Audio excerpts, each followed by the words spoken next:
আমি মানে আমি কি কৰিব পাৰোঁ, আমি প্ৰডাকশ্যন কৰিব পাৰোঁ, আমি ব'ব পাৰোঁ, কিন্তু আমি বৈ পেলাই কি কৰিম, সেই বস্তুটো আমাৰ কাৰণে মাৰ্কেটখন বিৰাট দৰকাৰ যিকোনো কামতে। আমি যে এই সুবিধাটো পাইছোঁ, মাৰ্কেটখন পাইছোঁ, যে আমি বৈ আমি কাৰোবাক দেখুৱাব পাৰিম, মানে সেইটো এটা বৰ ডাঙৰ অপৰচুনিটি।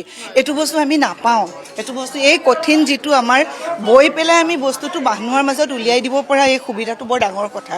আৰু তাৰ কাৰণে মানুহখিনিৰ মাজলৈ বস্তুখিনি ওলাই গৈছে। আমি কিবা এটা কৰিছোঁ, মানুহে এতিয়া আমি মানুহক দেখুৱাব পাৰিছোঁ, সেইটো বৰ ডাঙৰ সুবিধা পাই হৈছে। অসম্ভৱ ভাল লাগিছে। প্ৰত্যেকটো বস্তু থলুৱা, ইউনিক, আৰু মানে আমাৰ নিজৰ অসমীয়া সংস্কৃতিৰ লগত জড়িত। ইয়াত গামোচা দিছে, গামোচাখন আমাৰ অসমীয়া গামোচা আছেই, তাতে কপৌ ফুল ডিজাইন কৰা আছে। বৰ ধুনীয়া হৈছে বস্তুখিনি, বিৰাট ধুনীয়া হৈছে।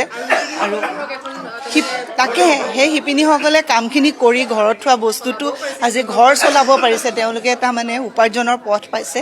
বৰ সুন্দৰ হৈছে, বৰ ভাল লাগিছে। হয়।